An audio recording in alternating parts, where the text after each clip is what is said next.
அன்புள்ள சட்டமன்ற கட்சித் தலைவர் கூட்டத்திற்கு வருகை தந்திருக்கக்கூடிய அவையினுடைய முனைவர் மாண்பு அமைச்சர் அண்ணன் துரைமுருகன் அவர்களே, மாண்பு துணை முதலமைச்சர் உள்ளிட்ட அமைச்சர் பெருமக்களே, சட்டமன்ற கட்சியுடைய தலைவர்களே, கூடுதல் தலைமை வழக்கறிஞர் அவர்களே, மூத்த வழக்கறிஞர் நம்முடைய வில்சன் அவர்களே, தலைமைச் செயலாளர் அவர்களே, அரசு அலுவலர்களே, உங்கள் அனைவருக்கும் நிர்மான வணக்கம். தமிழ்நாட்டு மாணவருடைய மருத்துவ கனவை சோதிக்கிற நீட் தேர்வை ஆரம்பத்தில் இருந்த திமுக கழகம் எதிர்த்து கொண்டு வருகிறது என்பது உங்களுக்கெல்லாம் நன்றாக தெரியும். பொதுவாக நுழைவுத் தேர்வு என்பது ஏழை எளிய கிராமப்புற விளிம்பு நிலை மாணவர்களை பாதிக்கக்கூடியது. அதனால் அதை தவிர்த்து பள்ளி கல்வித்திறனை மட்டும் அடிப்படையாக கொண்டதா, கல்வி மாணவர் சேர்க்கை அமையும் என்பதில் அசைக்க முடியாத உறுதி கொண்டதா நம்முடைய அரசு இருக்கிறது. இதில் யாருக்கும் மாற்று கருத்து இருக்காதுன்னு நான் நம்புகிறேன். முத்தமிழறிஞர் தலைவர் கலைஞர் அவர்கள் மாநில அளவில் நடந்துட்டு இருந்த நுழைவுத் தேர்வுகளை 2006ஆம் ஆண்டு அதுக்காக தனி சட்டம் இயற்றி அகற்றினார். அந்த சட்டத்துக்கு மாண்பு குடியரசுத் தலைவருடைய ஒப்புதலையும் பெற்று கல்லூரி மாணவர்கள் சேர்க்கையில் ஏழை எளிய கிராமப்புற மாணவர்களுடைய நலன் காக்கப்படுகிறதா உறுதி செஞ்சார். இதோட அடிப்படையில் தான் பல ஆண்டுகளாக தமிழ்நாட்டில் மருத்துவ மாணவர்கள் சேர்க்கை நடந்து திறன்மிக்க நம்முடைய மாணவர்களுக்கு மருத்துவ கல்வி பயிலக்கூடிய வாய்ப்பு கிடைச்சது. இந்த மருத்துவர்கள் மூலமாக தான் இன்னைக்கு நம்ம தமிழ்நாடு மருத்துவத்துறையில் நாட்டுக்கே முன்னோடியாக விளங்கிட்டு இருக்கு. ஆனால் சில ஆண்டுகளுக்கு முன்பு ஒன்றிய அரசு கொண்டு வந்த நீட் தேர்வுக்கான திருத்த சட்டம், அதுக்கு பிறகு கொண்டு வரப்பட்ட தேசிய மருத்துவ ஆணைய சட்டம் ஆகியவை மருத்துவ மாணவர் சேர்க்கையில் நீட் தேர்வை கொண்டு வந்துச்சு. இது நம்முடைய மாணவர்களை வெகுவாக பாதிச்சுட்டு வருது.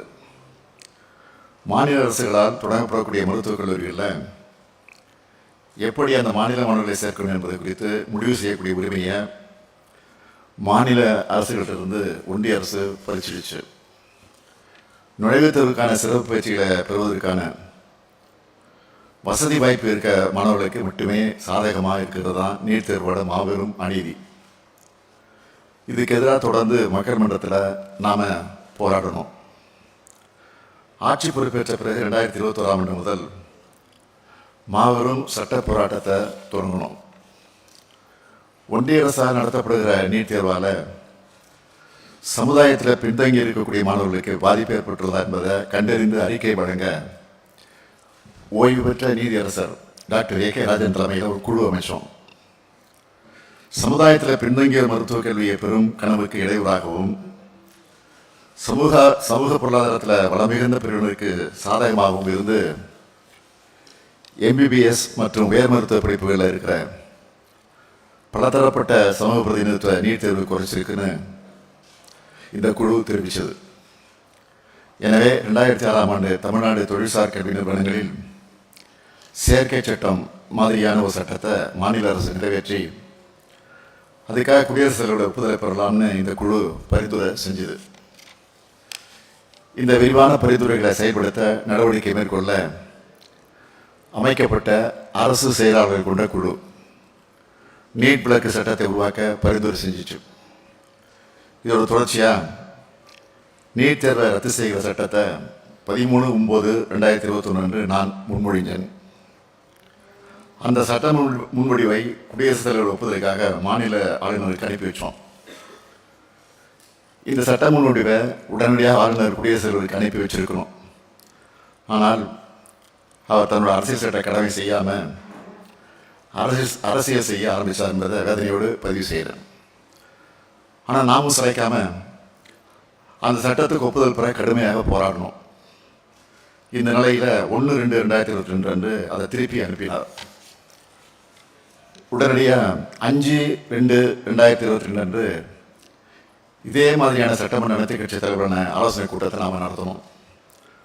அதில் இந்த சட்டமுறை மீண்டும் நிறைவேற்றி ஆளுநர் அவர்களுக்கு மீண்டும் அனுப்புறதுன்னு ஒரு மனதாக தீர்மானம் நிறைவேற்றோம். அதன் பின்னர் தமிழ்நாடு சட்டமன்றத்தோட வரலாற்று சிறப்புமிக்க கூட்டத்தில் இந்த சட்ட முன்வடிவு மீண்டும் 8/2/2022 நிறைவேற்றப்பட்டு குடியரசுத் தலைவருடைய ஒப்புதலுக்காக ஆளுநருக்கு திருப்பி அனுப்பி வைக்கப்பட்டது. இது தொடர்பாக மாண்புமிகு ஆளுநர் அவர்களை நான் நேரில் போய் சந்தித்து வலியுறுத்தினேன். மாண்புமிகு பிரதமர் அவர்களையும் மாண்புமிகு உள்துறை அமைச்சர்களையும் சந்தித்து இந்த சட்ட முன்வடிவுக்கு விரைவில் ஒப்புதல் அளிக்கணும்னு வலியுறுத்தினேன். அனைத்து கட்சிகளை சார்ந்த நாடாளுமன்ற உறுப்பினர்களும் இது குறித்து மாண்புமிகு குடியரசுத் தலைவருடைய அலுவலகத்துக்கு நேரடியாக சென்று மனு அளித்தாங்க. இந்த தொடர் முயற்சியோட பயணம் ஒரு வரலாற்று நிகழ்வாக நாம் சட்டமன்றத்தில் மீண்டும் நிறைவேற்றி அனுப்பி வச்ச நீட் விலக்கு சட்ட முன்வடிவை ஒன்றிய உள்துறை அமைச்சகத்துக்கு மாண்புமிகு ஆளுநர் அவர்கள் அனுப்பி வைத்தார் என்ற செய்தியை 4/5/2022 அன்று சட்டமன்றத்தில் நான் பகிர்ந்து கொண்டேன். நீட் விலக்கு தொடர்பான நம்முடைய போராட்டத்தோட அடுத்த கட்டமாக ஒன்றிய அரசை வலியுறுத்தி இந்த சட்ட முன்வடிவுக்கு மாண்புமிகு குடியரசுத் தலைவருடைய ஒப்புதலை பெறுவதற்கான எல்லா முயற்சிகளும் மேற்கொள்ளப்பட்டது. இது குறித்து ஒன்றிய அரசோட சுகாதாரத்துறை, ஆயுஷ் துறை, உள்துறை, உயர்கல்வித்துறைன்னு பல்வேறு அமைச்சகங்கள் கூறிய எல்லா விளக்கங்களுக்கும் தமிழ்நாடு அரசு உடனுக்குடன் உரிய விளக்கங்களை அளிச்சிருக்கு. ஆனால் இதையெல்லாம் ஏற்காம நம்ம மாணவர்களுக்கு பெரும் பேரடியாக ஒன்றிய அரசு நம்மளோட நீட் விலக்கு சட்டத்துக்கு ஒப்புதலை தர மறுத்துட்டாங்க என்பதை சில நாட்களுக்கு முன்பு சட்டமன்ற பேரவையில் வேதனையோடு நான் தெரிவித்தேன். ஒன்றிய அரசு நம்மளோட கோரிக்கையை நிராகரிச்சிருக்கலாம், ஆனால் நீட் தேர்வு முறையை அகற்றுவதற்கான நம்முடைய போராட்டம் எந்த வகையிலும் முடிஞ்சிடலை என்பதையும் இந்த போராட்டத்தோட அடுத்த கட்டத்தில் நாம் எடுக்க வேண்டிய சட்டபூர்வமான நடவடிக்கைகள் குறித்து சட்ட வல்லுநர்களிடமும் கலந்து ஆலோசிக்கப்படும் சட்டமன்றத்தில் நான் குறிப்பிட்டேன். எனவே அந்த வகையில் இந்த பிரச்சனையில் அடுத்த கட்டமாக நான் மேற்கொள்ள வேண்டிய நடவடிக்கை குறித்தான உங்களுடைய மேலான ஆலோசனைகளை நீங்கள் எல்லோரும் வழங்கிடணும் என்று அன்போடு கேட்டுக்கிறேன். நீட் தேர்வு என்பது ஏதோ விளக்க முடியாத தேர்வு அல்ல. பயிற்சி மையங்களுடைய நலனுக்காக யாரோ சிலர் தங்களுடைய சுயநலனுக்காக சொல்லி ஒன்றிய அரசை தவறாக வழி நடத்த தேர்வது. அதை முறையாக நடத்தல் என்பதை பல்வேறு மாநிலங்களில் சிபிஐ மூலமாக வழக்குகள் நடந்து வர்றது உங்களுக்கும் தெரியும், நாட்டுக்கும் நல்லா தெரியும். நேற்று உச்சநீதிமன்றத்தில் வெளியான தீர்ப்பு நமக்கு மாபெரும் நம்பிக்கையை கொடுத்துருக்கு. நமது சட்ட போராட்டத்தை தொய்வில்லாமல் தொடர்ந்து நடத்தினா நீட் தேர்விலிருந்து விலக்கு பெற முடியும் நம்பிக்கை எனக்கு இருக்குது. எனவே இப்பொழுது வரைவு தீர்மானத்தை நம்முடைய துணை முதலமைச்சர் அவர்கள் உங்களிடத்திலே படிப்பார்கள். அந்த தீர்மானத்தின் மீது அனைவரும் சுருக்கமாக தங்களுடைய ஆலோசனைகளை வழங்கிட வேண்டும் என்று கேட்டு என் உரையை நிறைவு செய்கிறேன். நன்றி, வணக்கம்.